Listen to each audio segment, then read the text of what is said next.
Hey everyone! Today we're diving into a question that's been on people's minds for centuries. What really happens when we die? This is a question that touches on science, religion, and philosophy. It's something we all think about, yet we have so few answers. In this video, we're going to explore this topic from different angles, from what science says, to religious beliefs, and even philosophical ideas. So, get ready for a thought-provoking journey into life, death, and what might come after. Let's start with what science tells us. When a person dies, the first thing that happens is the heart stops beating, blood stops circulating, and our cells begin to die from lack of oxygen. But this is just the beginning. After death, the body starts to decompose. The bacteria and microorganisms that normally live in our bodies start to break it down.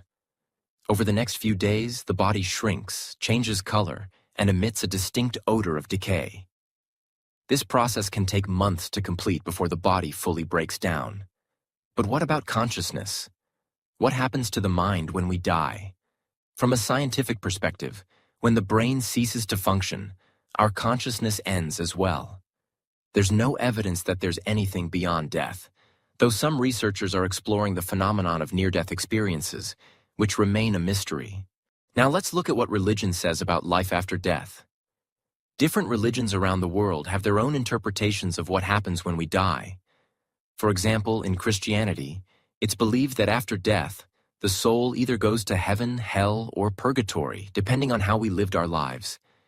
Meanwhile, in Hinduism and Buddhism, there's the concept of reincarnation, where the soul is reborn into a new body. According to these religions, death is not the end, but a transition into another form of existence. In Judaism, the afterlife is more complex. There's no one answer. Some Jews believe in a resurrection of the dead at the end of time, where everyone will be judged. In Islam, after death, the soul is judged and sent either to paradise if they lived righteously, or to hell if they did not. On the day of judgment, all secrets will be revealed, and everyone will face their final fate. Philosophers have also pondered the nature of death and what happens to our identity and consciousness after we die.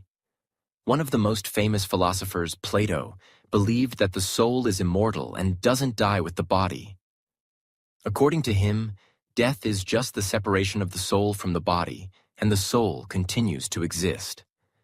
On the other hand, the Greek philosopher Socrates saw death as something not to fear. He believed that death might actually be a transition to a better existence. In contrast, modern philosophers often explore questions around consciousness and whether it can continue after death. One school of thought, materialism, argues that consciousness is closely tied to the functioning of the brain, meaning that when the brain dies, consciousness does as well. But what if death is just a change in perception? What if our minds move to another dimension or a different reality? One that our human minds can't yet comprehend. But maybe everything we know about death is just the beginning of a much bigger mystery. What if death isn't the end? There are many theories about life after death. Some people who've had near-death experiences claim to have encountered strange, otherworldly sensations or even visions of a bright light, or of meeting deceased loved ones. Could these experiences be proof of an afterlife, or are they just hallucinations caused by the lack of oxygen in the brain? Some scientists even speculate that in the future, we might be able to upload our consciousness into a digital form. Could this be the key to immortality? Is it possible that we could live forever in a virtual world, far beyond the limitations of our physical bodies? So, what happens after we die? Well, the truth is, we don't know for sure. What we do know is that this question has captured the imagination of people for millennia, and the answers we find, whether scientific, religious, or philosophical, are shaped by our personal beliefs, our cultures, and our experiences. At the end of the day, maybe it's not about finding the ultimate answer to what happens after death, but about how we live our lives now. How do we treat others? How do we spend our time on this planet? Maybe that's the real question. But what do you think? Do you believe in life after death? Or do you think that death is simply the end of the road? I'd love to hear your thoughts in the comments below. If you enjoyed this video, please give it a thumbs up share it with your friends, and don't forget to subscribe for more deep dives into life's biggest questions. Thanks for watching, and I'll see you in the next video.